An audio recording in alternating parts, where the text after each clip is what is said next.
Chapitre 9. Le mystérieux coupé. Cette soirée tragique fut mauvaise pour tout le monde. La Carlotta était tombée malade. Quant à Christine Daae, elle avait disparu après la représentation. 15 jours s'étaient écoulés sans qu'on l'eût revue au théâtre, sans qu'elle se fût montrée hors du théâtre. Il ne faut pas confondre cette première disparition qui se passa sans scandale avec le fameux enlèvement qui, à quelque temps de là, devait se produire dans des conditions si inexplicables et si tragiques. Raoul fut le premier, naturellement, à ne rien comprendre à l'absence de la diva. Il lui avait écrit à l'adresse de Madame Valerius et n'avait pas reçu de réponse. Il n'en avait pas d'abord été autrement étonné, connaissant son état d'esprit et la résolution où elle était de rompre avec lui toute relation, sans que, du reste, il en eût pu encore deviner la raison. Sa douleur n'en avait fait que grandir, et il finit par s'inquiéter de ne voir la chanteuse sur aucun programme. On donna Faust sans elle. Un après-midi, vers 5 heures, il fut s'enquérir auprès de la direction des causes de cette disparition de Christine Daae. Il trouva des directeurs fort préoccupés. Leurs amis eux-mêmes ne les reconnaissaient plus. Ils avaient perdu toute joie et tout entrain. On les voyait traverser le théâtre, tête basse, le front soucieux et les joues pâles, comme s'ils étaient poursuivis par quelque abominable pensée ou en proie à quelque malice du destin qui vous prend son homme et ne le lâche plus. La chute du lustre avait entraîné bien des responsabilités, mais il était difficile de faire s'expliquer messieurs les directeurs à ce sujet. L'enquête avait conclu à un accident survenu pour cause d'usure des moyens de suspension, mais encore aurait-il été du devoir des anciens directeurs ainsi que des nouveaux de constater cette usure et d'y remédier avant qu'elle ne déterminât la catastrophe. Et il me faut bien dire que messieurs Richard et Moncharmin apparurent à cette époque si changés, si lointains, si mystérieux, si incompréhensibles, qu'il y eut beaucoup d'abonnés pour imaginer que quelque événement plus affreux encore que la chute du lustre avait modifié l'état d'âme de messieurs les directeurs. Dans leurs relations quotidiennes, ils se montraient fort impatients, excepté cependant avec Madame Giry, qui avait été réintégrée dans ses fonctions. On se doute de la façon dont ils reçurent le vicomte de Chagny quand celui-ci vint leur demander des nouvelles de Christine. Ils se bornèrent à lui répondre qu'elle était en congé. Il demanda combien de temps devait durer ce congé. Il lui fut répliqué assez sèchement qu'il était illimité, Christine Daae l'ayant demandé pour cause de santé. « Elle est donc malade, s'écria-t-il. Qu'est-ce qu'elle a? » « Nous n'en savons rien. » « Vous ne lui avez donc pas envoyé le médecin du théâtre? » « Non. Elle ne l'a point réclamé, et, comme nous avons confiance en elle, nous l'avons crue sur parole. » L'affaire ne parut point naturelle à Raoul, qui quitta l'opéra en proie aux plus sombres pensées. Il résolut, quoi qu'il pût arriver, d'aller aux nouvelles chez la maman Valerius. Sans doute se rappelait-il les termes énergiques de la lettre de Christine, qui lui défendait de tenter quoi que ce fût pour la voir. Mais ce qu'il avait vu à Pérols, ce qu'il avait entendu derrière la porte de la loge, la conversation qu'il avait eue avec Christine au bord de la lande, lui faisait pressentir quelques machinations qui, pour être tant soit peu diaboliques, n'en restaient pas moins humaines. L'imagination exaltée de la jeune fille, son âme tendre et crédule, l'éducation primitive qui avait entouré ses jeunes années d'un cercle de légendes, la continuelle pensée de son père mort et surtout l'état de sublime extase où la musique la plongeait dès que cet art se manifestait à elle dans certaines conditions exceptionnelles. N'avait-il point été à même d'en juger ainsi lors de la scène du cimetière? Tout cela lui apparaissait comme devant constituer un terrain moral propice aux entreprises malfaisantes de quelques personnages mystérieux et sans scrupules. De qui Christine Daae était-elle la victime? Voilà la question fort sensée que Raoul se posait en se rendant en toute hâte chez la maman Valerius. car le vicomte avait un esprit des plus sains. Sans doute, il était poète et aimait la musique dans ce qu'elle a de plus ailé, et il était grand amateur des vieux contes bretons où dansent les corrigans, et par-dessus tout, il était amoureux de cette petite fée du Nord qu'était Christine Daae. Il n'empêche qu'il ne croyait au surnaturel qu'en matière de religion, et que l'histoire la plus fantastique du monde n'était pas capable de lui faire oublier que 2 et 2 font 4. Qu'allait-il apprendre chez la maman Valerius? Il en tremblait en sonnant à la porte d'un petit appartement de la rue Notre-Dame-des-Victoires. La soubrette qui, un soir, était sortie devant lui de la loge de Christine, vint lui ouvrir. Il demanda si madame Valerius était visible. On lui répondit qu'elle était souffrante dans son lit et incapable de recevoir. « Faites passer ma carte, dit-il. » Il n'attendit point longtemps.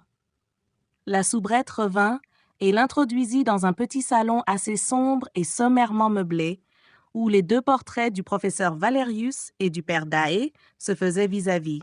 « Madame s'excuse auprès de monsieur le vicomte, » dit la domestique. « Elle ne pourra le recevoir que dans sa chambre, car ses pauvres jambes ne la soutiennent plus. » 5 minutes plus tard, Raoul était introduit dans une chambre quasi obscure, où il distingua tout de suite, dans la pénombre d'une alcôve, la bonne figure de la bienfaitrice de Christine. Maintenant, les cheveux de la maman Valerius étaient tout blancs, mais ses yeux n'avaient pas vieilli. Jamais, au contraire, son regard n'avait été aussi clair, ni aussi pur, ni aussi enfantin. « Monsieur de Chagny !» fit-elle joyeusement en tendant les 2 mains au visiteur. « Ah, c'est le ciel qui vous envoie, nous allons pouvoir parler d'elle. » Cette dernière phrase sonna aux oreilles du jeune homme bien lugubrement. Il demanda tout de suite « Madame, où est Christine ?» Et la vieille dame lui répondit tranquillement « Mais elle avec son bon génie !»« Quel bon génie !» s'écria le pauvre Raoul. « Mais l'ange de la musique !» Le vicomte de Chagny, consterné, tomba sur un siège. Vraiment, Christine était avec l'ange de la musique. Et la maman Valerius, dans son lit, lui souriait en mettant un doigt sur sa bouche pour lui recommander le silence.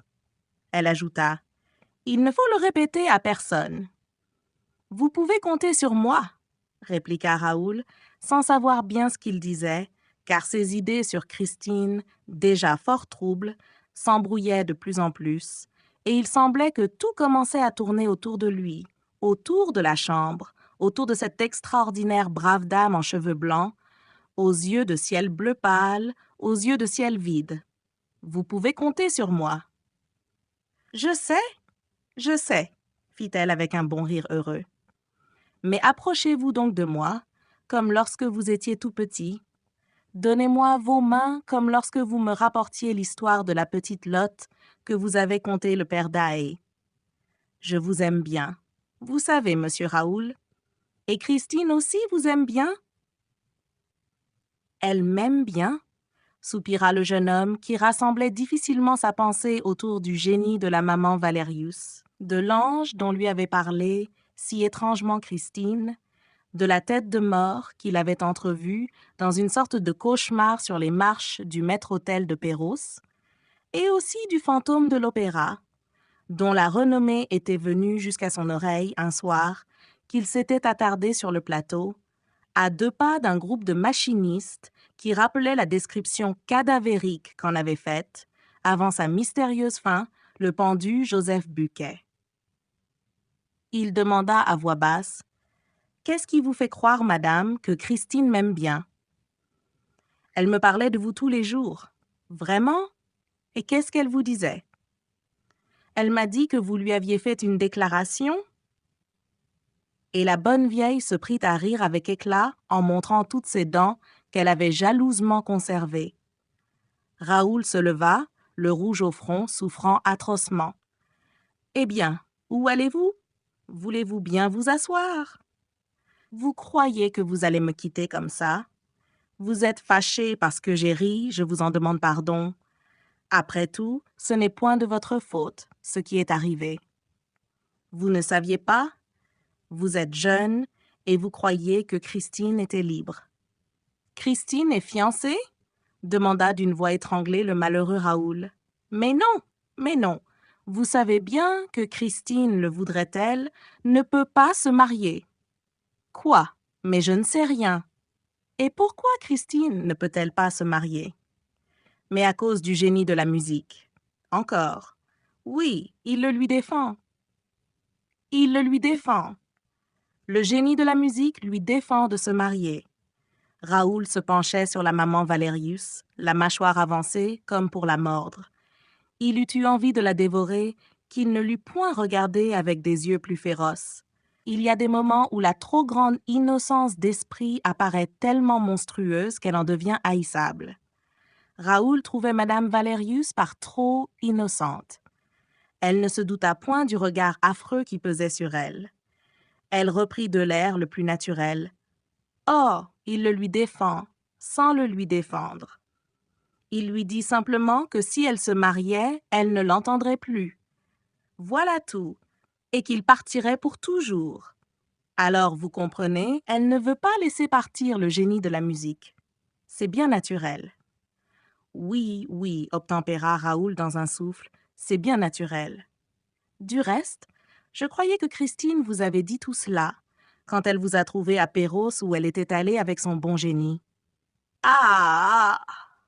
Elle était allée à Perros avec le bon génie, c'est-à-dire qu'il lui avait donné rendez-vous là-bas dans le cimetière de Perros sur la tombe de Daae.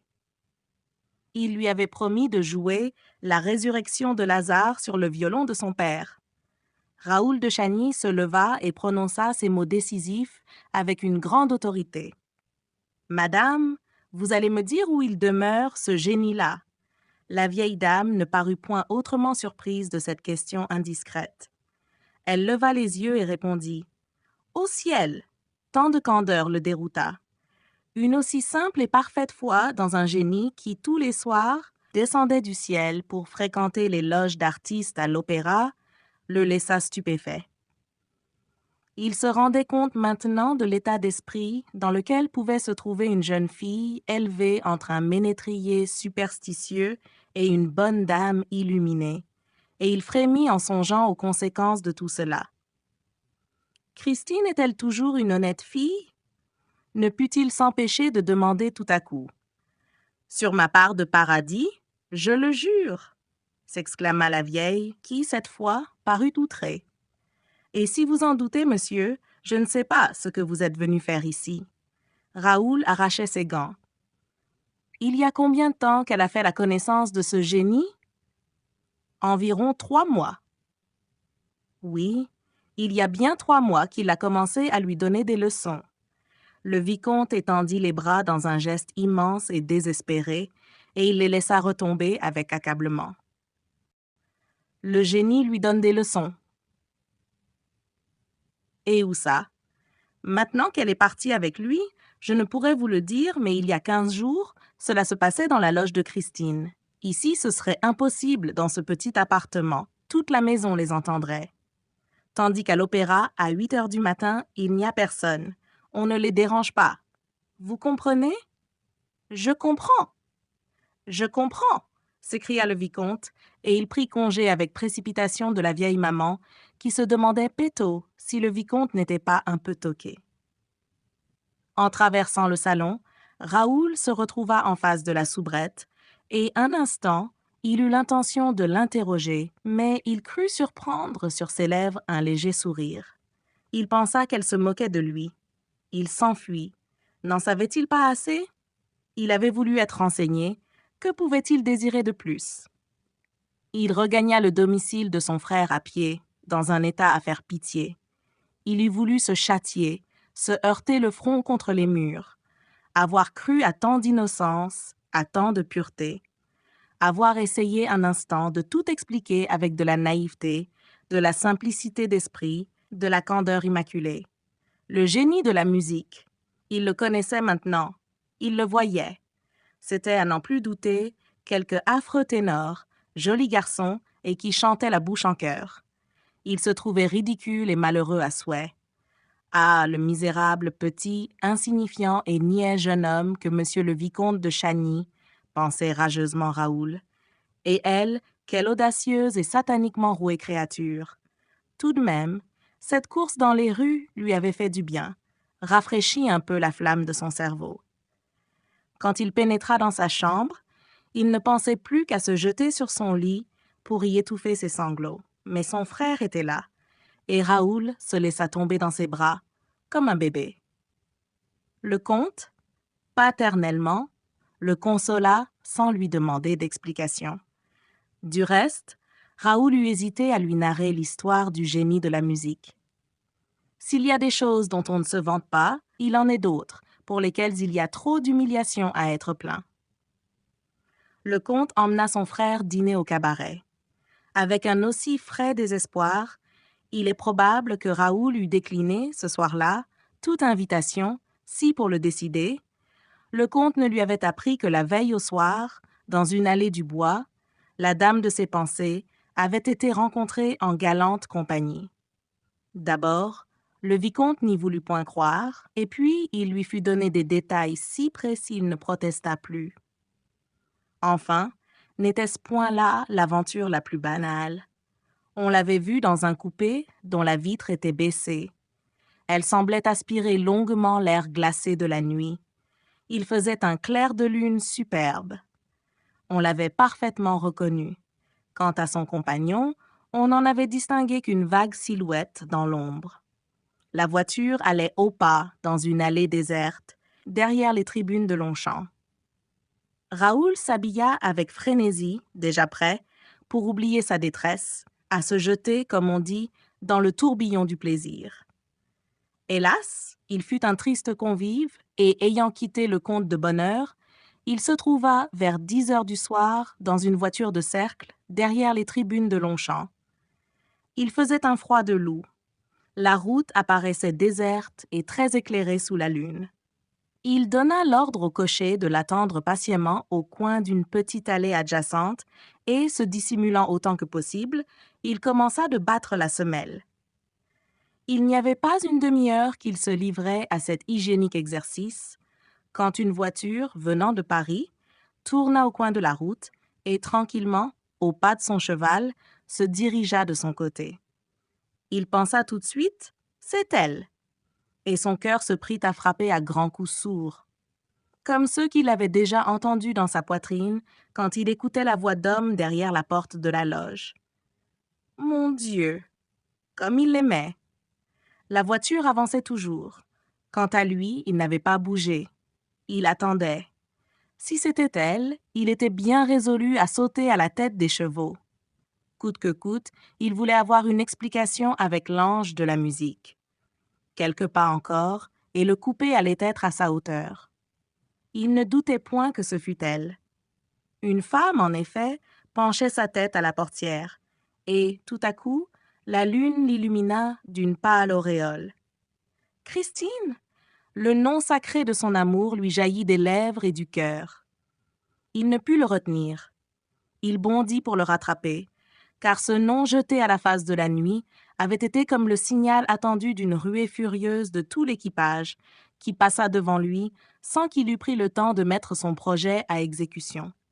La glace de la portière s'était relevée. La figure de la jeune femme avait disparu, et le coupé, derrière lequel il courait, n'était déjà plus qu'un point noir sur la route blanche. Il appela encore « Christine !» Rien ne lui répondit. Il s'arrêta au milieu du silence.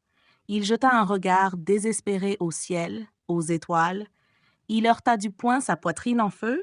Il aimait, et il n'était pas aimé. D'un œil morne, il considéra cette route désolée et froide, la nuit pâle et morte. Rien n'était plus froid, rien n'était plus mort que son cœur. Il avait aimé un ange et il méprisait une femme. Raoul, comme elle s'est jouée de toi, la petite fée du Nord. N'est-ce pas qu'il est inutile d'avoir une joue aussi fraîche, un front aussi timide et toujours prêt à se couvrir du voile rose de la pudeur pour passer dans la nuit solitaire, au fond d'un coupé de luxe, en compagnie d'un mystérieux amant? N'est-ce pas qu'il devrait y avoir des limites sacrées à l'hypocrisie et au mensonge? et qu'on ne devrait pas avoir les yeux clairs de l'enfance quand on a l'âme des courtisanes. Elle avait passé sans répondre à son appel. Aussi, pourquoi était-il venu au travers de sa route? De quel droit a-t-il dressé soudain devant elle, qui ne lui demande que son oubli, le reproche de sa présence? Va-t'en, disparais. Tu ne comptes pas? Il songeait à mourir et il avait 20 ans. Son domestique le surprit au matin, assis sur son lit. Il ne s'était pas déshabillé et le valet eut peur de quelque malheur en le voyant, tant il avait une figure de désastre. Raoul lui arracha des mains le courrier qu'il lui apportait. Il avait reconnu une lettre, un papier, une écriture. Christine lui disait « Mon ami, soyez, après-demain, au bal masqué de l'opéra, à minuit, dans le petit salon qui est derrière la cheminée du grand foyer. Tenez-vous debout auprès de la porte qui conduit vers la rotonde. Ne parlez de ce rendez-vous à personne au monde. Mettez-vous en domino blanc, bien masqué. Sur ma vie, qu'on ne vous reconnaisse pas.